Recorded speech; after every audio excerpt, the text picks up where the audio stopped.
Hello, my name is Brenda Hall, and I'm with Family Tree Counseling Associates. The topic of my video today is why you attract narcissists in your relationships. If you're a kind, caring person who is sensitive to other people's feelings, loves to inspire them, and encourage them to see the good in themselves, then there may well be times when these wonderful traits begin to work against you. Why do these people keep finding you, no matter what you do? I used to spend a lot of time asking myself that very same question. I didn't want them in my life, yet I somehow found myself with them anyway. When I was around one, I felt as if I'd been suddenly plunged into a fog where everything was confusing and unclear, and the next thing I knew, I found myself in a relationship or a situation I would have never chosen to be in. It took a lot of deep inner work to uncover the reasons for this pattern. Some of the traits that attract narcissists are: 1, being an emotional caretaker. If you're the kind of person who wants to prevent others from feeling bad, a narcissist will lap that right up. If someone tells you about a problem they're having, do you instantly try to think of ways to fix it and make it better for them? Do you take negative feelings onto yourself so that other people don't have to feel them? For example, someone puts you in an awkward situation to try to force you to do something that you really didn't want to do, and you somehow feel guilty even though you were the one who was wronged. A narcissist expects emotional catering. To them, nothing in the world is more important than their feelings. If you buy into that same idea that their feelings must be protected and coddled at all costs, you will be aligning yourself right up with that narcissist. 2, being overly empathetic. While empathy is essential, being overly empathetic can make you a target for manipulators.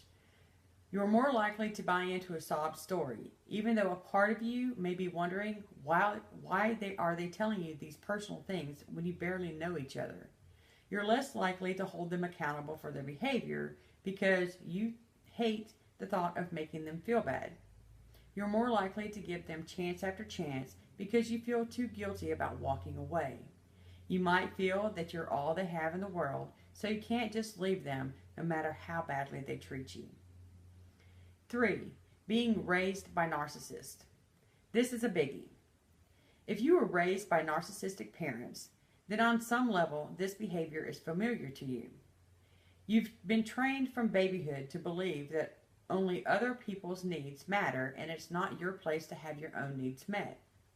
You've been trained to tolerate other people's expectations no matter how unreasonable they are, while at the same time believing that even your most basic expectations are a massive imposition. You don't notice how self-absorbed and toxic someone's behavior is because it feels normal to you. A fish in water doesn't realize it's in water. Dealing with narcissists has become your comfort zone. 4, you can believe that you can change them. You might be a rescuer, which is also often a legacy of growing up in a home with narcissistic parents. You believe your love can save them. You focus more on the few good character traits they displayed in the beginning when they were trying to draw you in, and convinced yourself that that is who they really are. You then exhaust yourself trying to convince the narcissist that they are safe with you, that they can let their selfish walls down and be the wonderful person you've convinced yourself they are inside. Deep down, past your conditioned self, where the real you resides, you know that it's perfectly reasonable for you to have needs met in your relationship. You know it's not your job to rescue a grown adult. You probably also know that there have been times when you've been completely repulsed by their behavior. You know it's not normal, but because you've been trained not to trust your own judgment, you stuff down your inner knowing and your conditioned self takes over.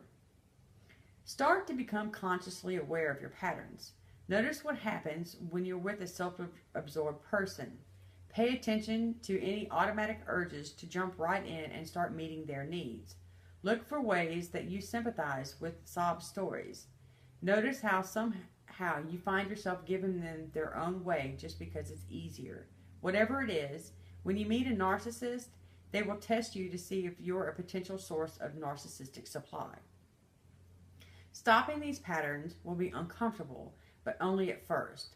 When you've consciously practiced your new behavior a few times, it becomes your new normal, and it takes no effort. And the next time someone tries to pull you in with a sob story or attempts to play you up as the great love of their life while having spent no time getting to know you, you'll look at them in bafflement and wonder why on earth they think there's any chance that you'd fall for that game. I'm Renda Hall. Thanks for watching.